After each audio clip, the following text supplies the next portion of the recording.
ditujukan juga perbedaan PKN STAN nih dengan PTN, perguruan tinggi negeri atau perguruan tinggi swasta. Kalau di PKN STAN tuh ada organisasi apa aja sih? Lalu ada tes terbaru sekarang tahun 2021 itu ada psikotes dan wawancara.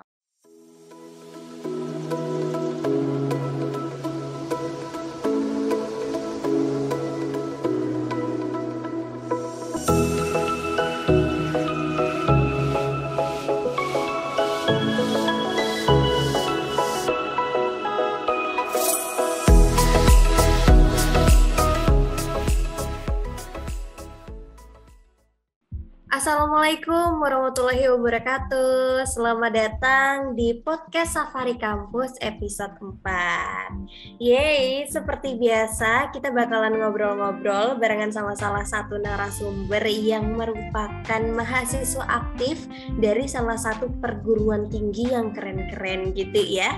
Dan di episode 4 kali ini sekarang barengan sama aku, Elsa Sabrina dari Telkom University. So, kali ini aku mau ngobrol barengan sama Kak Ardiansyah yang merupakan mahasiswa aktif dari PKN STAN. Tapi sebelum ngobrol, yuk kita lihat video profile dari PKN STAN.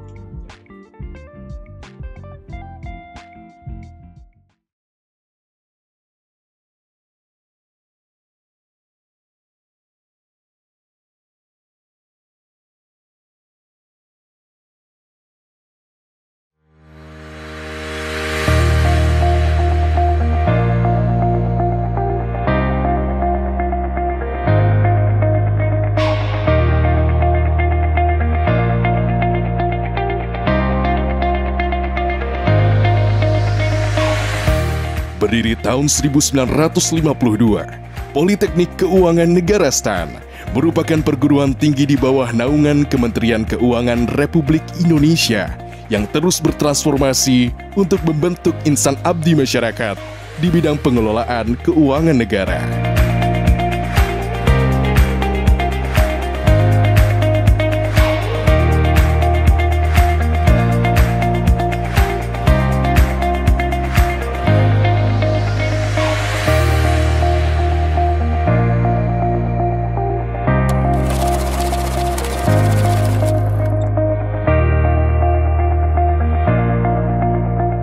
Berlokasi di Tangerang Selatan, Provinsi Banten, Politeknik Keuangan Negara STAN kini memiliki 3 program studi, yaitu D4 Akuntansi Sektor Publik, D4 Manajemen Keuangan Negara, serta D4 Manajemen Aset Publik.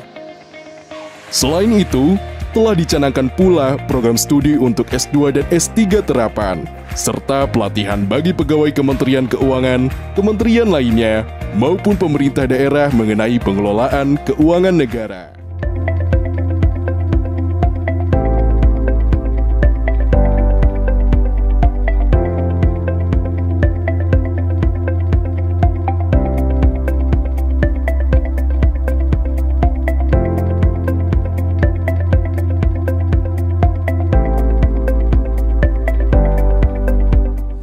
Mahasiswa PKN STAN merupakan putra-putri terbaik dari seluruh penjuru negeri. Oleh karena itu, keberagaman dan kesatuan Indonesia dapat terpancar dari tiap kegiatan kemahasiswaan di PKN STAN. Mahasiswa PKN STAN adalah insan-insan yang unggul, profesional, dan berintegritas yang siap mengabdi di berbagai kementerian lembaga Republik Indonesia dan pemerintah daerah dari Sabang sampai Merauke. PKN STAN. PKN STAN. PKN STAN. PKN STAN. PKN STAN. PKN STAN. PKN STAN. PKN STAN. PKN STAN. PKN STAN Untuk Indonesia. Ya, itu tadi video profile dari PKN STAN. Sebelum kita ngobrol-ngobrol lagi, gimana kalau biar lebih dekat sama Kak Ardi, lebih kenal sama Kak Ardi, kita baca dulu CV dari Kak Ardi. Coba yuk kita baca. Oke, ini dia CV dari Kak Ardiansyah Dwi. Dan Kak Ardi ini merupakan mahasiswa aktif D3 akuntansi di PKN STAN, sekarang udah semester 6 gitu ya. Jadi makanya kita manggilnya Kak gitu. Dan sekarang aktif sebagai Presiden Mahasiswa BEM PKN STAN. Wow, keren ya. Nah, buat kamu teman-teman yang mau ngobrol-ngobrol, mau tanya-tanya, boleh banget mengenai PKN STAN ya, bukan Lamongan, karena kita walaupun berasalnya dari Lamongan, artinya tanya-tanya jangan soto Lamongan, tanya-tanya tentang STAN gitu ya. Emang karena dari SMK udah aktif, SMK kemudian kuliah, Kak Ardi ini juga udah aktif jadi Ketua Umum OSIS, kemudian sekarang jadi Presiden Mahasiswa PKN STAN. So, gimana kalau kita langsung aja tanya-tanya sama Kak Ardi? Oke, hai Kak Ardi. Selamat malam, sehat ya? Halo, selamat malam Elsa dan rekan-rekan pendengar podcast Edukator IT. Alhamdulillah. Alhamdulillah. Lagi di mana sekarang? Sekarang di rumah di Lamongan, Jawa Timur, karena kondisi pandemi jadi di rumah aja. Saya harap teman-teman mendengar dimanapun juga seperti itu. Oh iya, benar banget. Tapi terakhir kapan sih ke Bintaro? Oh, saya ke Bintaro udah lama sekali ya. Itu sejak Maret 2020 itu saya ke Bintaro. Jadi sekitar udah 1,5 tahun lagi saya belum menginjakkan kaki ke kampus, dan baru beberapa minggu lagi mungkin akan balik lagi. Benar. Yang penting sekarang kita di rumah aja gitu ya Kak ya. Yaudah kalau gitu kita langsung aja ngobrol-ngobrol, karena aku juga penasaran nih sama Kak Ardi yang merupakan Presma dari PKN STAN gitu ya.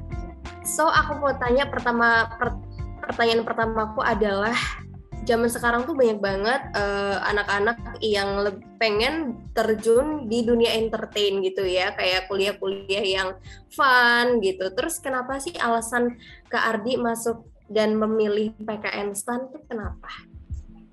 Oke, pertanyaan yang menarik sekali. Oh ya, tapi sebelum itu saya ingin mengucapkan terima kasih banyak dulu ini kepada teman-teman Edukator ID yang sudah mengajak saya, orang yang biasa saja ini, bergabung ke podcast yang luar biasa. Jadi saya mengucapkan terima kasih banyak. Terkait dengan pertanyaan alasan masuk ke PKN STAN, sebenarnya ada berbagai pertimbangan. Tentu yang paling utama kalau saya pribadi sebenarnya adalah pertimbangan dari orang tua, dorongan dari orang tua yang membuat saya masuk ke PKN STAN. Tapi ternyata ketika awalnya dulu sebenarnya latar belakangnya seperti itu, karena dorongan orang tua. Tapi ketika ternyata saya sudah masuk lebih dalam ke PKN STAN, ternyata akan ada banyak alasan kenapa sih kok orang bergabung ke PKN STAN. Mungkin selain daripada PKN STAN yang sekolahnya gratis, ikatan dinas dan lain-lain yang semua orang tahu, bahwasanya ternyata di PKN STAN menjadi salah satu kampus terbaik lah, dengan sistem pendidikannya dan lain sebagainya. Itu akan menjadi tempat yang tepat bagi teman-teman untuk belajar, menjadi inkubator yang tepat bagi pemikiran teman-teman selama menjadi mahasiswa. Selain itu di PKN STAN, walaupun teman-teman akan ditempatkan sebagai mungkin kalau lulus langsung jadi PNS ya, yang tidak selaras mungkin dengan milenial dan lain sebagainya, tapi itu di sisi lain kita bisa PKN STAN ternyata di PNS itu kerjanya itu nggak melulu soal itu. Sekarang banyak sekali reformasi yang dilakukan oleh kementerian atau lembaga, terutama Kementerian Keuangan, yang teman-teman kalau lihat Instagramnya mungkin akun bea cukai atau pajak Kementerian Keuangan itu sudah sangat kekinian. Dan walaupun teman-teman menjadi PNS tidak menutup kemungkinan teman-teman bisa tetap mengikuti passion teman-teman. Jadi saya ada kak kelas yang dia dulu nggak mau masuk PKN STAN, maunya dia jadi penyiar radio. Tapi ternyata sekarang dia bikin radio di bea cukai. Lalu juga ada YouTube, beberapa PKN STAN yang jadi YouTuber seperti Pak Helmi Yahya, itu juga alumni. Sekarang ada ada Mas Ferry Irwandi, itu itu luar biasa. Jadi ternyata teman-teman masih tetap bisa memberikan passion atau memberikan kreativitas teman-teman, tapi di jalur pemerintahan. Dan fleksibilitas inilah yang membuat saya, ternyata PKN Instan masih sangat worth it loh untuk saya daftari dan saya masuk. Bener banget. Berarti kalau yang aku tangkap itu jatuhnya kayak justru ada inovasi baru untuk teman-teman di PKN Instan gitu ya, kayak yang sebelumnya nggak ada jadi ada tuh siaran radio di Bea Cukai itu ternyata menarik banget ya. Betul. Gitu. Terus kalau menurut Kak Ardin nih, apa sih yang ngebedain PKN Instan sama perguruan tinggi yang lainnya? Jika ini mungkin ditujukan jika perbedaan PKN Instan dengan PTN perguruan tinggi negeri atau perguruan tinggi swasta. Sebenarnya yang pertama ada banyak sekali perbedaan ya. Yang pertama mungkin terkait dengan input dan outputnya. Kalau di PKN Instan inputnya adalah teman-teman dari ikatan dinas di bawah Kementerian Keuangan, lalu teman-teman outputnya adalah lulus menjadi seorang ASN atau seorang abdi negara. Berbeda dengan teman-teman di PTN atau PTN. Selain itu secara ada banyak perbedaan secara sistem dan sistem akademik misal. Kalau di PKN Instan mungkin Mbak Elsa jika di awal semester itu pasti akan mengambil ada yang namanya KRS-an kan, mengambil semester ini mau ngambil berapa matkul, ada sedikit ada banyak. Nah hal itu nggak bisa dilakukan di PKN Instan gitu. Jadi di PKN Instan misal matkulnya itu sudah dipaketkan, semester ini pasti A, semester 2 selanjutnya pasti B, C dan lain sebagainya. Terkait akademik ada juga misal terkait dengan sistem dropout di PKN Instan, jika dapat nilai D atau IP di bawah 2,75, lalu juga secara kalau berkuliah di PKN Instan itu juga ada seragamnya. Itu juga berbeda dengan kampus-kampus yang lainnya, walaupun seragamnya nggak ketat seperti teman-teman di Taruna ya. Misal kalau Senin Rebu itu putih hitam, kalau Selasa itu kemeja cerah, kalau Kamis itu batik ya, seperti itulah. Selain itu secara kultur di organisasi juga sangat berbeda gitu. Teman-teman di PKN Instan pun jika menyuarakan aspirasi sebagai mahasiswa pun tidak bisa langsung ke jalan dan lain sebagainya. Ada jalan tersendiri yang diambil. Lalu tapi kalau terkait dengan mahasiswanya, itu menurut saya pergaulannya, bagaimana mahasiswa itu saling belajar satu sama lain, menurut saya itu nggak beda jauh sih dengan kampus-kampus yang lain. Ya perbedaannya karena input dan outputnya berbeda, akhirnya ada penyesuaian terkait dengan sistem-sistem, terutama terkait dengan hal-hal yang akademik. Seperti itu sih. Bener. Tapi pengen nggak sih Kak kadang tuh pakai seragam bebas gitu, pengen nggak sih kayak mahasiswa-mahasiswa yang lain? Kalau di PKN Instan itu masih diakomodir. Jadi kalau Jumat dan Sabtu itu seragamnya pakai seragam bebas. Ya boleh pakai polo, celana jeans itu boleh. Tapi khusus Jumat dan Sabtu. Jadi jangan khawatir, masih bisa. Gitu. Oke. Polkadot mungkin itu masih bisa diakomodir. Iya, setuju. Emang ternyata perbedaannya kelihatan banget ya. Yang tadinya aku kira ternyata sama-sama aja nih kuliah, ternyata beda gitu ya, input dan outputnya gitu Kak. Terus aku pengen tanya, karena tadi aku lihat CV-nya Kak Ardi tuh adalah mahasiswa yang aktif. Nah kalau di PKN Instan tuh ada organisasi apa aja sih? Dan sekarang Kak Ardi ikut organisasi apa? Terkait organisasi sebenarnya kalau terkait organisasi sebenarnya nggak jauh berbeda dengan kampus-kampus lainnya. Di PKN Instan juga ada student governance yang terdiri dari badan legislatif mahasiswa. Ada kalau di kampus lain mungkin ada MPM, DPM ya, di situlah. Lalu tentunya ada badan eksekutif mahasiswa. Lalu ada himpunan mahasiswa jurusan, tapi himpunan mahasiswa jurusan tahun 2020 ini menjadi yang terakhir karena untuk tahun depan jurusan di PKN Instan akan dihapuskan. Begitu juga akhirnya dengan HMC-nya. Lalu juga ada terkait dengan UKM, entah itu di bidang seni, olahraga, akademik, pasar modal dan lain sebagainya. Ada sekitar 40 lebih ya UKM di di PKN STAN, lalu ada lembaga keagamaan dan lain sebagainya. Jadi di PKN STAN tentunya hidup teman-teman nggak hanya sekadar akademik semata loh, tapi juga akan ada berbagai pengembangan soft skill atau minat dan bakat sesuai dengan teman-teman. Mungkin organisasi kemahasiswaan yang berbeda itu, dan kalau saya lihat, saya ngobrol dengan beberapa perisma di kampus lain itu, yang nggak banyak adalah soal badan audit kemahasiswaan. Jadi ini yang unik.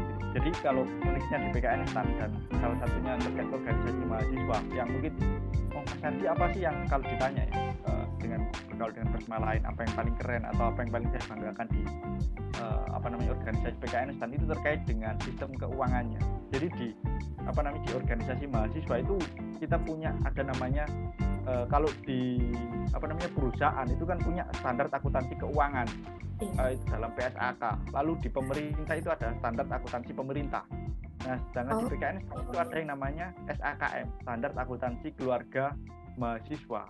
Dan di sana itu ada BAK gitu, Badan Audit Kemahasiswaan, itu seperti BPK yang mengaudit BLM, BEM dan lain sebagainya, dan tiap tahunnya itu memberikan opini audit gitu, disclaimer, WTP, WDP dan lain sebagainya. Jadi ketika teman-teman di PKN STAN akan ada berbagai wadah gitu untuk mengembangkan diri teman-teman. Jadi hidupnya itu nggak melulu soal kuliah. Iya. Benar sepakat gitu ya. Terus Kak Ardi, aku sebagai mahasiswa yang ngelihat PKN STAN dari luar tuh kayaknya ini anak-anaknya tertib banget gitu ya. Terus kalau kehidupan kuliahnya itu gimana sih Kak? Ada asrama nggak sih Kak? Terkait yang pertama, jika terkait asrama itu di tahun saya dan adik-adik maksud saya kakak saya, ini kan angkatan 18, angkatan 17, 16 dan ke atas ataupun angkatan 19 itu tidak ada asrama karena karena di PKN STAN sendiri itu mahasiswanya kalau angkatan saya itu ada sekitar 5.000 atau 6.000 gitu. Di adik kelas saya ada 3.000. Jadi asrama pun itu butuh sangat besar. Nah, akhirnya mulai tahun 2021 PKN STAN itu mulai ada transformasi besar-besaran. Jadi kalau saya ya itu kan biasanya teman-teman PKN STAN itu kebanyakan ada D3 lalu ada D1. Itu kami itu sebenarnya dididik seperti pelaksana teknis mungkin nanti di kementerian atau lembaga yang sudah profesional. Kalau mau D4 ya harus kerja dulu baru nanti lanjut D4. Tapi mulai 2021 akhirnya PKN STAN mulai bertransformasi. Yang diterima itu sudah nggak menerima D1 dan D3, tapi semuanya D4 dan semuanya dididik menjadi pemimpin ke depannya. Kuliahnya menjadi 4 tahun dan jumlahnya yang dulunya ribuan, tahun ini hanya menerima 275. Pendaftarnya ada 44.000. Saya nggak kebayang berapa ketatnya. Bahkan PTK lain yang kuotanya lebih banyak, IPDN kuotanya 2.000 tapi pendaftarnya masih di bawah PKN STAN. Dan akhirnya dengan transformasi tersebut karena yang dicetak sekarang adalah pemimpin, jumlahnya sedikit, akhirnya pada tahun 2021 nanti PKN STAN akan memberikan fasilitas asrama kepada setiap mahasiswanya. Jadi ini sih kalau ditanya terkait asrama ya sebelumnya nggak ada, tapi berhubung PKN STAN tahun 2021 akan melaksanakan transformasi dan asrama itu menjadi salah satu bentuk kebutuhan karena yang diberikan nggak hanya soal pendidikan tapi juga terkait dengan pengasuhan. Akhirnya asrama akan dikhususkan untuk lulusan tahun 2021 dan seterusnya. Jadi kalau teman-teman mungkin yang sekarang masih SMA yang pengen masuk ke PKN STAN, kalau diterima pasti nanti kemungkinan besar akan mendapatkan fasilitas. Oke, gitu. Terus kalau ini pertanyaan terakhir ya Kak ya, sebelum kita menuju tanya jawab barengan sama teman-teman, kita agak throwback sedikit, apa sih yang ngebedain kuliah online dan offline versi perkuliahan di PKN STAN? Oke, yang membedakan ya. Yang pertama sebenarnya nggak ada perbedaan secara signifikan terkait dengan sistem. Maksud saya nggak ada penyesuaian peraturan gitu. Kalau di PKN STAN kalau offline dan online, kalau salah satu mata kuliah dapat D ya, sama-sama drop out. Kalau IP-nya di bawah 2,75 juga drop out dan lain sebagainya, itu nggak ada penyesuaian. Dan penyesuaian tentunya kalau terkait dengan perkuliahan online sebenarnya ini nggak hanya dialami oleh teman-teman PKN instan saja, tapi juga dialami oleh Mbak Elsa dan rekan-rekan yang mendengar podcast ini. Bahwasanya interaksi itu akhirnya yang biasanya dilakukan secara fisik akhirnya terasa berbeda jika melalui Zoom, Google Meet dan lain sebagainya, yang biasanya kita bisa nanya teman, ketemu habis pulang sekolah, jalan bareng ke kos dan lain sebagainya, akhirnya nggak bisa. Tapi secara sistem itu sama, tapi hanya mungkin ada perbedaan kultur saja ya. Dan akhirnya karena berbeda kultur, kampus di PKN Instan pun memberikan banyak penyesuaian, terutama soal LMS, Learning Management System di PKN Instan itu ada transformasi terkait penambahan materi, tugas dan lain sebagainya. Seperti itu sih, tapi secara umum peraturan nggak ada perubahan. Ya hanya atas teknis-teknis. Benar, akhirnya kita juga kayak harus terbiasa sama sistem-sistem online yang sekarang ini ya Kak ya. Betul sekali. Itu kalau saya mengutip kata Charles Darwin, spesies yang mampu bertahan hidup itu bukan spesies yang kuat atau cerdas, tapi spesies yang mampu menyesuaikan diri dengan lingkungan. Nah, itu juga saya harap dengan teman-teman ya. Benar. Kerja itu nggak hanya digituin loh, tapi harus teman-teman bisa menyesuaikan dengan kondisi online seperti itu. Bener, ntar kalau nggak bisa menyesuaikan diri kepental gitu ya dari dunia gitu ya. Oke, kalau gitu sekarang waktunya tanya jawab barengan sama teman-teman edukator. Buat teman-teman yang mau tanya boleh langsung unmute aja. Ya, siapa nih yang mau tanya? Barengan sama Presma loh. Boleh. Halo Kak Ardi. Ya, halo. Ya, perkenalkan nama saya Ananda Ega dari Unsika. Ya, saya ingin bertanya nih Kak. PKN Instan mungkin ini ya, universitas yang paling terkenal di antara perguruan tinggi kedinasan lainnya gitu. Untuk Kak Ardi sendiri, sewaktu seleksi mengikuti tes tahapan-tahapan lolos di PKN Instan itu ada strategi atau kiat-kiat belajarnya gimana gitu sih Kak? Soalnya kan bersaing dengan ribuan mahasiswa lainnya gitu yang ingin juga masuk di PKN Instan. Terima kasih. Boleh, Kak Ardi langsung dijawab aja. Oke, terima kasih pertanyaannya Kak Nanda Ika terkait dengan strategi mahasiswa. Sebenarnya saya masuk ke PKN Instan pun itu kebetulan aja sih, ya kebetulan rezekinya. Jadi kalau saya disuruh tes lagi pun saya belum tentu bisa masuk lagi. Jadi kadang itu saya bingung juga diminta untuk memberikan tips and trik. Bahkan saya masuk ke PKN Instan itu saya harus mengalami 2 kali percobaan.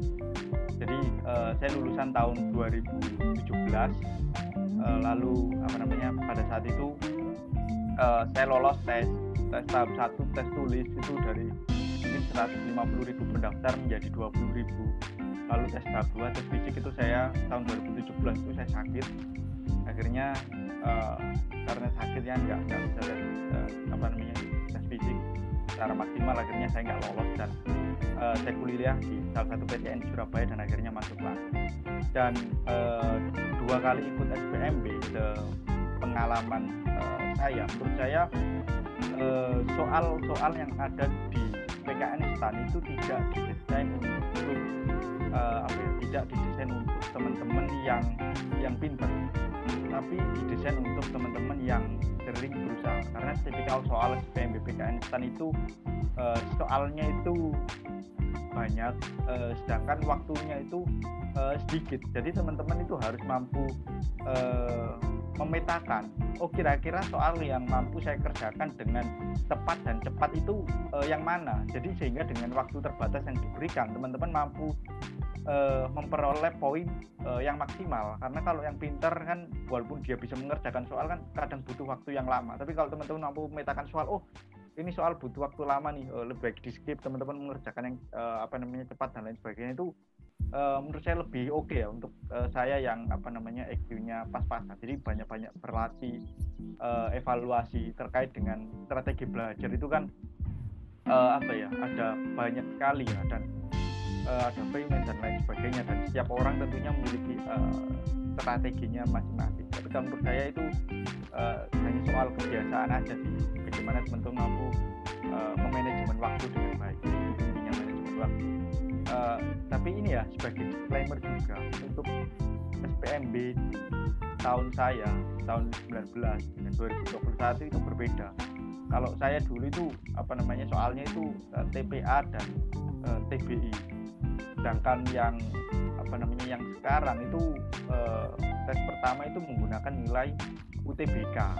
Nah itu jadi teman-teman tentunya pasti paham lah bagaimana terkait dengan strategi terkait UTBK. Pasti nggak jauh berbeda soal terkait manajemen waktu. Lalu ada tes KD, itu tes PNS, itu sih yang benar-benar teman-teman harus sering-sering belajar dan berlatih. Lalu tes fisik, kalau tes fisik yang penting nggak mager untuk jogging aja. Lalu ada tes terbaru sekarang tahun 2021 itu ada psikotes dan wawancara.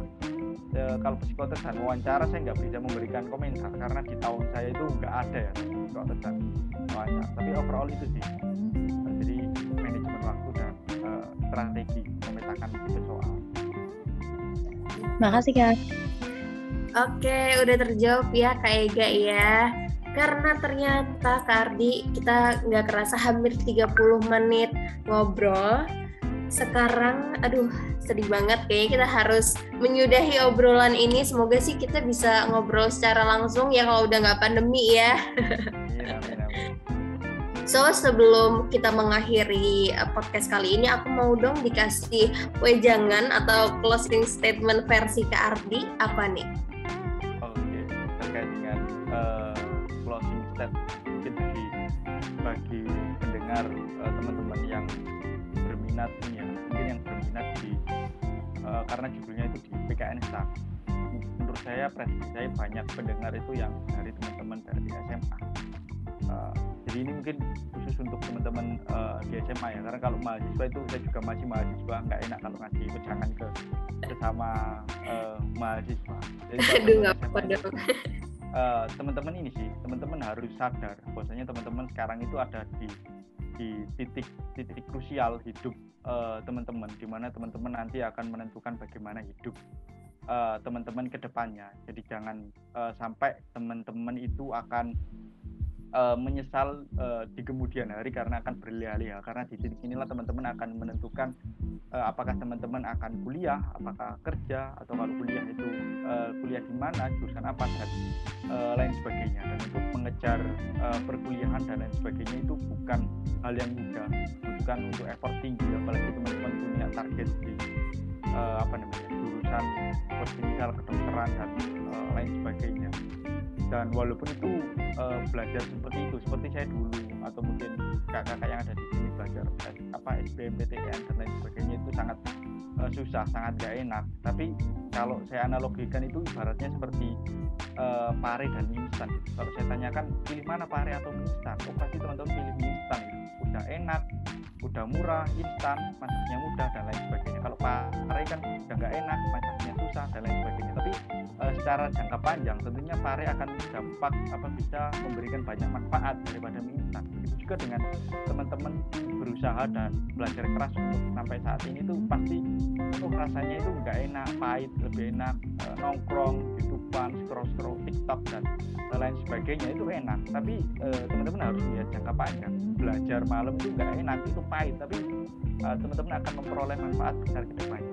Dan kemudian setelah teman-teman berusaha semaksimal mungkin dan teman-teman itu gagal, teman-teman itu jangan khawatir. Gagal itu biasa. Toh saya juga pernah gagal kok masuk ke PKN STAN, saya perlu 2 kali. Bahkan kalau saya nggak gagal mungkin saya nggak jadi Prisma kalau saya masuk ke PKN STAN tahun pertama, karena saya banyak belajar terkait organisasi mahasiswa di PTN saya yang terdahulu. Jadi jangan khawatir kalau teman-teman gagal. orang yang tidak pernah gagal itu hanya untuk orang yang tidak pernah melangkah kok. Tidak peduli berapa banyak kalian gagal, yang penting kalian tuh mau bangkit dan melangkah kembali. Karena saya percaya itu Tuhan itu pasti memberikan skenario terbaik bagi setiap hamba. Iya. Cakep banget. Kalau kelamaan closing statement-nya ya. Enggak apa-apa. Terus kalau yang aku lihat tadi di CV-nya Kak Ardi, motonya adalah terbentur. Kalau aku terbentur, babak belur. Betul, sudah jadi. Iya kan? Ada kemungkinan.